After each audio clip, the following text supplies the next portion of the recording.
Howdy, and welcome back to another episode of World Bigfoot Radio. Once again, with Adam from West Virginia, who during the last episode was telling us about encounters that he had had with Bigfoot early in his life. And they were in West Virginia, and he had his wife with. So he had some previous experience with Bigfoot down there in his neck of the woods. But then one fine day, he found himself up in Ohio with some relatives and was going to go do a little bit of fishing and ran into something a lot different. You want to talk about that? Yeah, I can talk about it, however uncomfortable it is. Said there, me and my cousin, we were up in Ohio. My family went up there for vacation, so it was summertime. It was like the week of the 4th. We had went up to see like family. We decided one night, we'd been up there for a couple of days. Decided one night we were going to go night fishing at this pond that was about a mile or two from my cousin's house. So your cousins knew about this pond and they suggested it? Yeah, my cousins knew about the pond, but I don't know if they'd ever been there or what at night. I know they'd been there in the daytime. And fished. So we decided we're going to go night fishing. You know, there was nothing else for us to do. We get to the pond and explain a little bit about this pond. When we pull up, it's a gravel road that you go onto. You pull up to this pond. It's an open field with tall grass. There's no lighting there. It wasn't really very well maintained, but you know, we decided we're going to fish. We go out on this dock, and the dock's pretty rickety, but we're out there fishing, having a good time, goofing off. Well, we'd been there for probably 2 hours, maybe a little longer. We decided we got bored. We're done. We're going to leave. And as we're going off the dock, I took one step and just about fell through the dock. So this dock wasn't very well maintained, basically, is what you're saying. This place probably wasn't getting used a whole lot. No, it wasn't very well maintained at all. Now, before you go any further with the story, how far away were you from your vehicle, and what were you guys driving in? We were in I was like a 80s model, late 80s model Oldsmobile. Nice big car. Yeah, they're big boats. Yeah. Big, heavy boats, you know, long cars. Yep. Or a boat on wheels. Yeah. Now, from where we parked in the field. From the dock, we were probably 50, 60 yards maybe from the dock. And and on the other side of the car, you had tree line. Now, from the car to the tree line, that was probably another 50 yards, maybe a little longer. But we parked about in the middle. We're walking back from the dock, and you know the old big die-hard flashlights. They were little, like basically little spotlights. I had one of them. That was the only light we had. And we're walking back and goofing off, talking. You know, at 14, I was 14. My cousin, he was 17. We're just goofing off, BSing. And as we're walking back to the car, I have the light. I'm just waving it back and forth, like shining it on the ground, shining it on the trees. And I noticed something in the tree line. So what we seen the eyes when I was waving the light around. We seen a pair of eyes pretty high up in the tree, and we looked at it. When we saw it, we're like, that looks like a big owl. The eyes were really big though, like. And they didn't glow like they didn't reflect like really what an owl should, and that's what really caught our attention because it was a red eye shine, and I didn't think that the light had really hit the eyes when I was waving it back and forth for it to really catch our eye like that. Uh-huh. So I take the light. It seemed to you like whether you had the light on it or not, it was still this red eye shine, and just because you were flashing the light over there and looking that direction, you noticed it. Yes, that's what. Yeah, but really, like, because it really didn't. You could see it. Like that's what really kind of got our attention. But when I was waving through, that's what really made us notice it. Now. And it would have got my attention too. Say that night there wasn't a bunch of moonlight. You could see a few stars and stuff, but you couldn't see the moon like that. It was a little overcast, cloudy night, but you could see stars here and there. Mm-hmm. So. That gets your mind thinking right there. How is that possible that you're seeing an eye glow, and you realize that there's no moonlight? Yeah, and there's no street light or any sort of synthetic illumination there. No street light there. No possible way for the eyes to be shining the way they were. Because there was no artificial light there, no moonlight there. The only light there was the light that we had. So I take the light, excuse me, I'm sorry, light, and I swing back around, and I hit this thing, what we thought was an owl. When I hit it with the light, you could see that there was no branch there for an owl to be sitting on. You could see that it wasn't an owl. Oh my God! Could you see the outline of it? Yeah, you could see the outline of this thing. You could see it. You could see it good. You knew what you were looking at. When I hit it the second time. With the light, you knew exactly what you were looking at. You knew that it wasn't an owl. I mean, we didn't actually know what it was, but we knew what it wasn't. Yeah, and for sure at that point, it's not an owl. You're seeing this huge outline to go along with the two red glowing orbs. Yeah, and Before you go any further, how much distance had you made from the dock toward the vehicle before you guys actually got this, oh my God, there it is, see the outline moment? We had probably covered 20 yards. So you still had quite a ways to go, another 30 yards or so. Yeah, we still had about 30, 40 yards to get to the car. And this thing is right at the edge of the tree line. So the distance between us and the car was, say it was 40 yards, and the distance between this thing and the car was about 50 yards. So we had about the same distance to get to the car. And, you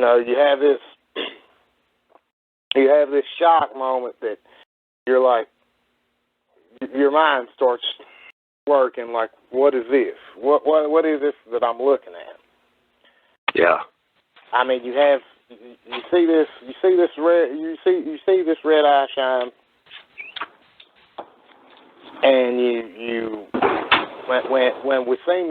when I hit it with the light, and you could see the eyes really well after I hit it with the light. Now, you could see the outline. You could see the outline of this thing with the light on it, and like I just paused. I just froze for a second. Like we all just froze. We didn't say anything. Like it's like I guess we were all looking in that direction because we've been talking about what we thought it was now. We've been talking about. Well, look, did you see that owl? You see how big its eyes are? And I was thinking, well, that its eyes are pretty far apart to be an owl. So that's another reason why I'd hit the light back over there, because we was wanting to see where the branch was that this owl was sitting on, because the tree, you could see the tree. The tree was probably 2.5 foot round, 3 foot, something like that, in diameter, and it was straight up. Mm-hmm. No branches down at the bottom. And we're looking, when we were talking about that, as we're walking towards the car, we're like, that don't, because we'd actually hadn't been maybe 10 yards from the dock when I caught it the first time. And we're talking about it, we're still walking, talking about it, and see this, and you're like, that's okay. Well, there's no branch there. When you see this outline, you're in shock, and we have this epiphany. Like all of a sudden, no communication between us. You freeze, we stop, and it's like all of a sudden, this flight or fight response kicks in, and we all start running to the car. That we never said a word after we actually seen the outline. We never told each other, run, let's go. It was just, you got this feeling, we need to get to the car. Mm-hmm. We're off. Wow. Now, so was it moving at this point, or was it just still standing there watching you guys? At this point, we're running towards the car, and this thing's just basically it kind of steps out away from the tree, and it's just standing there, like just watching us as we're running to the car. And the thing is, you're like basically running towards this thing. I mean, God, we have to run towards it to get to the car. Yeah. And as you're running towards the car, there's I know there was a million things running through my mind. Like, one, what am I looking at? And basically from the outline, we saw a monster. All right, monsters aren't supposed to be real. Mm-hmm. You have an automatic fear that I'd never felt before. Like this overwhelming feeling. You got to run. And then you realize, well, I got to run. I have to run towards this thing to get to safety. I have to actually run towards it. And I should have mentioned that, you know, while we were there fishing, you couldn't hear anything that night. There wasn't a cricket, anything, frogs, nothing. You heard nothing that night. It was just dead still. No noise, nothing. We make it to the car, and we're screaming like, get in, let's go, let's get out of here. We dived in, and actually, I didn't even want to look that direction once we got to the car, because the thing was, it was just, I mean, it just gave us a stare like, okay, you going to leave or what?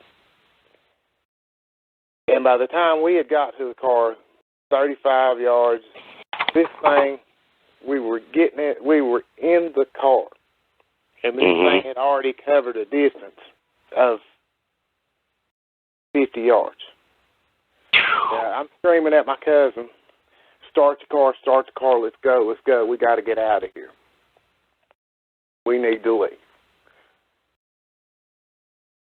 He's kind of panicking. I'm tripping out. This thing is literally, I'm in the passenger seat, and this thing is literally separated. The distance between me and it is maybe a foot. Good God. So even without background light at that point, you can probably get a pretty decent look at it. What did it look like to you? Yeah, this thing it had to be 10 foot tall. No, I'm saying 10 foot. It could have been 9, but I'm saying 10 because its waist would have been at least even, or if not a little over the top of the car, the roof of the car. Yeah. So I can see this thing. I can see this thing really well, like from its thighs and maybe a little bit below the knee, really well. Just all I have to do is just look out the window. Were the eyes still glowing red when it was right next to you looking down? Yeah. Yeah, when I looked up out the window, there was no light. There was no light. There was no light. No interior light from the car. No outer light. And the eyes were still red, still glowing red. So at the point where you kicked on interior lights and you could see it a little bit better, could you get an idea of like what color fur it had or hair it had and how long it was and anything like that? I could see. I could see the hair really well. It was like brownish. It was like a dark brown, and in some spots it like had a reddish tint. But there was a couple spots that looked like it was. I don't know if it was graying or it was just naturally had lighter color hair in a few spots around its chest.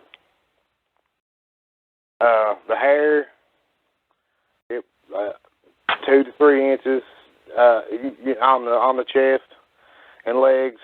Now around the forearms and where this thing's neck should have been, it was probably about 4 inches. So a little bit longer there then. Like it had almost like a hairdo or something. Like right around its this thing, it didn't look like it had a neck. But I mean, I know it had a neck. But if you would see this thing, you couldn't see the neck. I mean, this thing. The shoulders and the trapezius muscles are so massive that they stand up behind the neck, up to where the head is, basically. So it makes them look like they have no neck. Yeah. I mean, if you picture the Incredible Hulk on steroids and 10 foot tall. God. Well, we know what the face looked like because that's how you identify this, and we'll get to that after the story. But how interested to hear, how big were the hands? At that distance, obviously, you could see them at some point. What did the hands look like? How big were the fingers? Anything you can give us on that would be interesting. The hands on this thing, they look like dinner plates. Like the hands would be bigger, probably a little bigger than a dinner plate. But now the thing about these hands is they don't look like what you would call a normal hand. I mean, they have a thumb, but if you would see this thing from a distance, you would think that it didn't have hands, that it had claws. The way the fingernails are, they come down to, they kind of curve down into a point, like like a raccoon would look. Like how raccoons like the it looks kind of humanish, but it's got claws on the end of the fingers. Got it. Yeah, well, I guess I'm assuming that that's its fingernails. Mm-hmm. You're assuming, yeah, that's kind of what I was assuming too. Still not sure about that. But now, from a distance, you would actually think that they was claws there. Mm-hmm. They were dark, like a dark brown color. Yep. Well, the one I saw, his were pretty much blackish color. It was in the shade underneath the branch, but yeah, that's exactly how it looked to me too. And that's one of the scarier things too. Like, you already had an experience where you pretty much ran into a Bigfoot in West Virginia, and at this point, you're looking at this thing going, "What in the hell is this?" In addition to being terrified by it. Yeah, because I'd seen Patterson Gimlin film and stuff. I'd seen. I guess that what would be a Bigfoot, and when you see this thing, if you've only ever saw the Patterson Gimlin film, and you look at this thing, and then you look at Patty, you wouldn't put them together like that's the same creature with just a little bit of variance in it, because they are not built anything alike. This thing had this big, massive chest, and it instead of it being kind of barrel chested like Patty, this thing. It would be like a bodybuilder. It doesn't have actually has what you would call you could definitely tell it had a waistline. You could definitely tell this thing. I mean, you could look at Patty and tell she has muscle definition, but you can really see the definition in this thing's muscles. Yeah, and that's the one thing. I mean, Patty's massive and everything, but she's kind of got this blocky, like barrel type shape to her. You wouldn't really describe her as like a bodybuilder or anything, and it could be a female Sasquatch trait. But again, yeah, for what you're saying, it would be completely different sort of look to it. Yeah, and that's what I mean, between just like the way their body structure. I mean, they're close, but like you look at this thing, and built like a bodybuilder. It's got somewhat what you'd call hands, but they don't quite look right. And then not only that, you have the glowing red eyes, which really makes no sense whatsoever. Nope. And we're trying to get the car. Well, I'll tell you another thing about the hands. The way the thumbs are too. That's take away the claws or fingernails or whatever. If you look at the thumb, it sets back. So it's further back on the hand than where a thumb on a human would be? Than what our thumbs are. Okay. Lengthwise about the same proportionally? Yeah. Maybe the fingers are a little longer than that. Your palm. Yeah. But it could just be that I guess maybe I'm taking in consideration that this thing's fingernails, claws, whatever they are. I can see how that little thing would draw your attention a whole lot, and you'd probably get a pretty good look at it, especially at the range you were at. Yeah, because I'll be honest with you, the only thing that kept running through my mind is this thing is going to bust through the window, jerk me out of here, and kill me before we get the car started and get out of here. So let's not hold everybody in suspense forever. At some point, finally, your cousin gets the car started. We get the car started. We take off down the road, and this thing starts pacing us. We're on a little one lane gravel road, and this thing starts pacing us. Now, here we were thinking we're safe in the car, and we'll get away from this thing. And when you look over and see something running at 25, 30, 35, 40 miles an hour. Oh, my God. And you're not losing it. It's still staying alongside the car. Yeah, it's staying along with us. 25, 30, 35, it's staying along with us. And it looks like it's just taking a jog in the park or something. Like, this thing, it was really not putting much effort into staying right along with the car. At 30 and this thing's still beside of you, you're thinking, well, what else can I do to get away? And it finally, when we got up to about 45, we start pulling away from this thing. Now, there's an intersection that we're supposed to take a left at to go back to my cousin's house. At the speed we were going, there was no way we was going to make that turn. And adrenaline and knowing that this thing was keeping up with us like that, we missed the turn.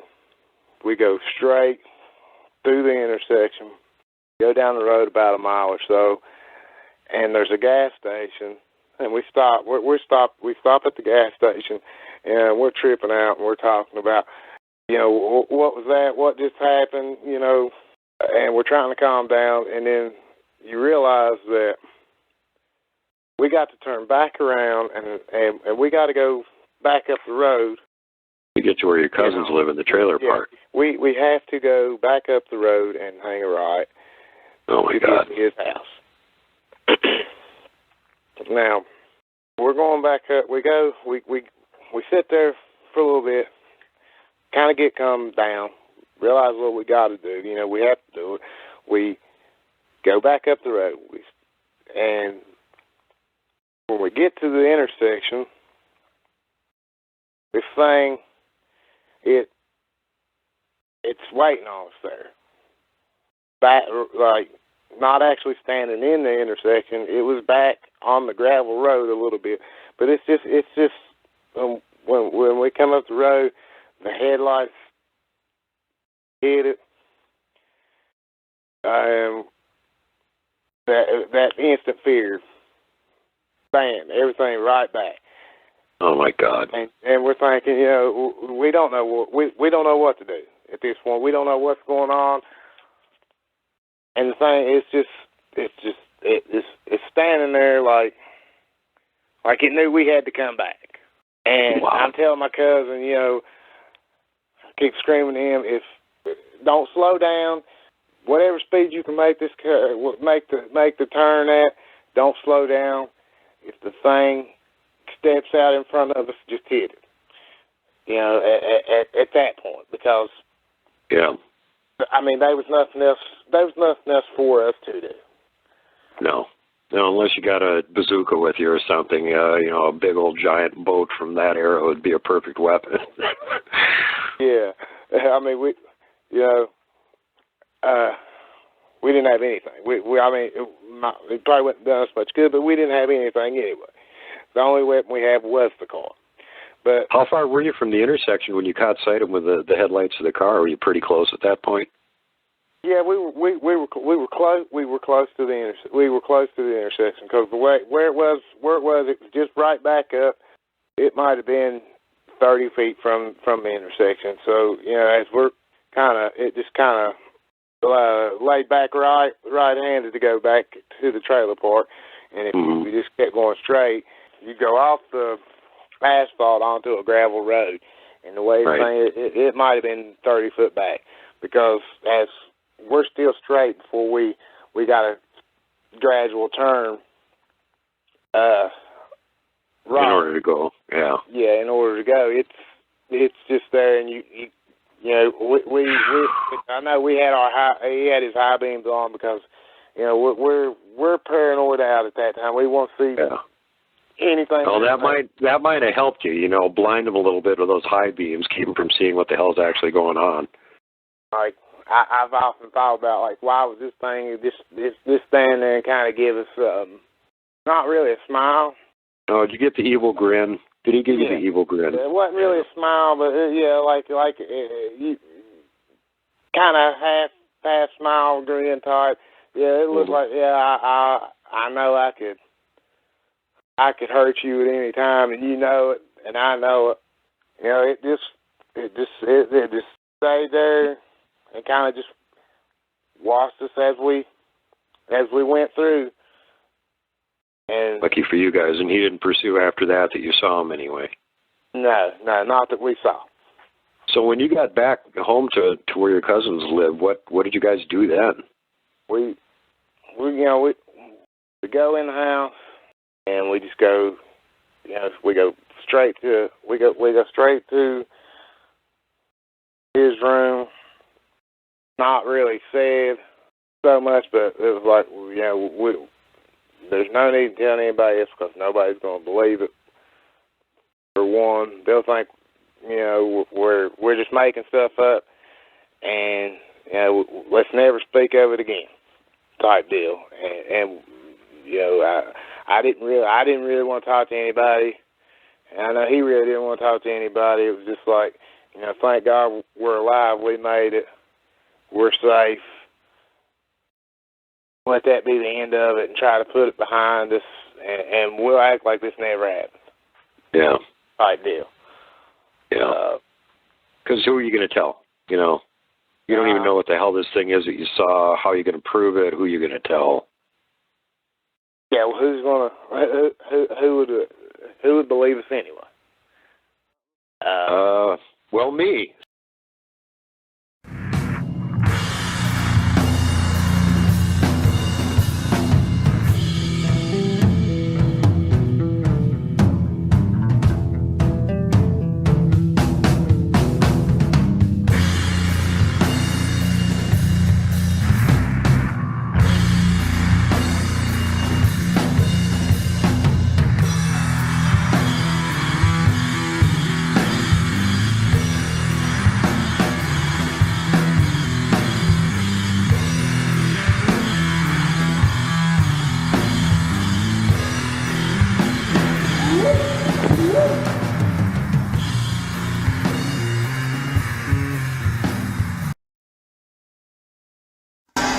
And on the far side, we found a nice steep hill, and we were like, ooh, somebody ribs, so that's good. So we climbed up to the top, and we found on top of that hill there was another steep hill.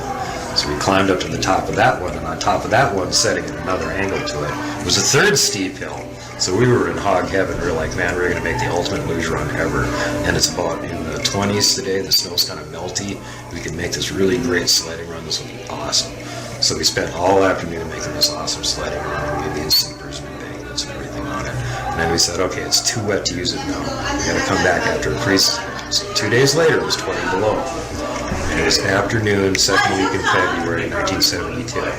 And we said, well, let's go back and go sledding now. It's super cold, it's Friday, school's over, awesome, we're getting some sledding all day. And we took off with our little sleds and we went back there. Well, each of us made 2 runs down the hill. And we had started out in such a way that I can't remember which one of us got to the top first, but one of us was going down the hill while the other one was only about halfway up the second hill. So when one was at the top, the other one was at the bottom working their way up, and we were doing this back and forth. It was my turn. I was up at the top and put my little sled down. I had about a 5 or 6 foot run up to the edge of this really steep first hill. And I looked back behind me, and all that was on this hill was just barren hardwood trees, mostly smaller ones, a few popples, and there was one really huge black spruce that was about 40 feet away from me. And I turned around, I was about to jump on my sled, and something just didn't seem right. So I turned back and I looked again. And I'm 10 years old, I'm not that observant. I'm like, yes, something just kind of looks different. And again, something in the back of my head went, that's just not right. It's not right. I turned around and I looked, and I went, by golly, it's not right. That black spruce tree only has 1 trunk, not 3. And those 2 extra trunks have fur on them. Well, hair, really long hair. Long gray hair. What's got long gray hair? Is there some kind of snow pants with long hair on them or something? That must be somebody pranking me. So I looked up above to about where, a teenager or he's adult would be like, 5-6 feet. But there was just pine branches there. And then I noticed rustling up above that about 3 more feet, and I looked up, and up at 9 feet, there was his face looking at me, and it had its hands like this, holding one branch apart, the top and the bottom. It was peering down at me, and it went and grinned. And its face did not look even remotely human. It had a flat nose with like 2 nose slits. It had big, thick brow ridge, receding forehead. It was hard to see from up here. I don't know if it had a crest or not, because that's where the branch was. When it grinned, I could see all of its teeth. It had upper and lower canines, and all of the teeth in its mouth in front that I could see were all sharp. So it was obvious to me this thing was a predator. And as I found out after the fact, actually, the only time a great ape will bare its teeth at something is when it's trying to scare it and basically saying, this is one of the weapons I'm going to use to tear you apart. So at the time, not knowing that, but being plenty scared anyway, I leaped on my sled. And I flew down that hill as fast as I could. I was surprised I didn't melt the snow or start the hillside on fire. And I didn't care if I went off one of the supers and killed myself or hit a tree. That was irrelevant. I was just going to get away from the monster. And about halfway down the hill as I was flying down it, my friend was walking up and saw me coming. And he said, I didn't even have to guess what was going on. I just saw your face was white, your eyes were bulging. And you said, run like hell. So I jumped on my sled, and I was right behind him. Now, when I got to the end of the fire lane back to where the house was 3 miles away, I was a good 15 minutes ahead of him. And for about 10 of those minutes, I was standing there going, where was I just at? Am I waiting for Dave?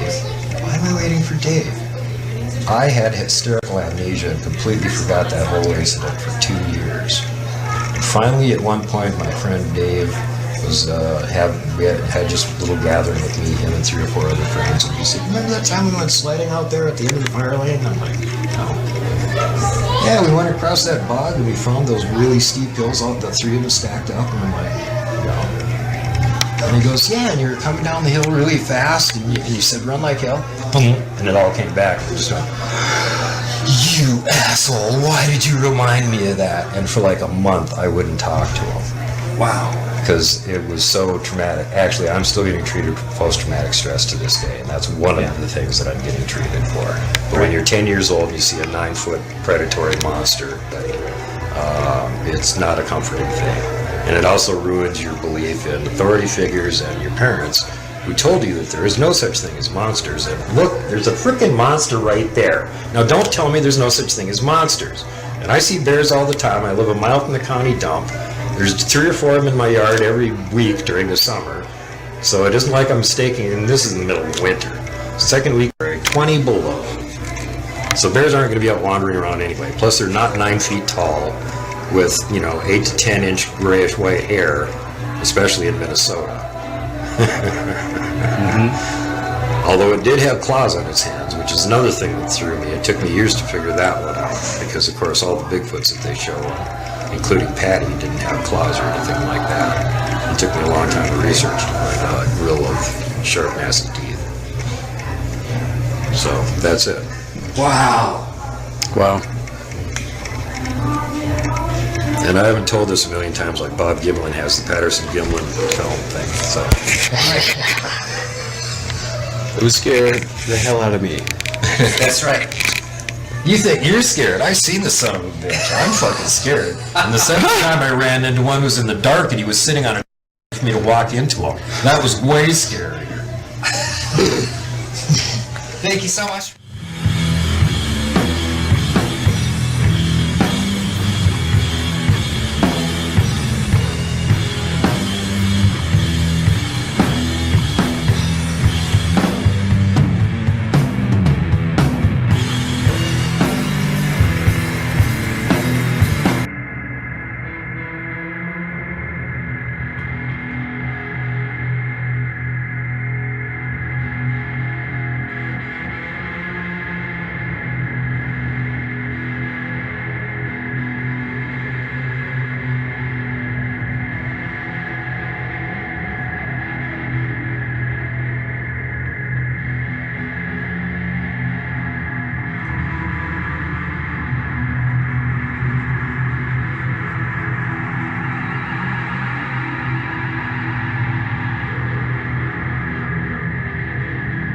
Make sure that you're kind to everyone.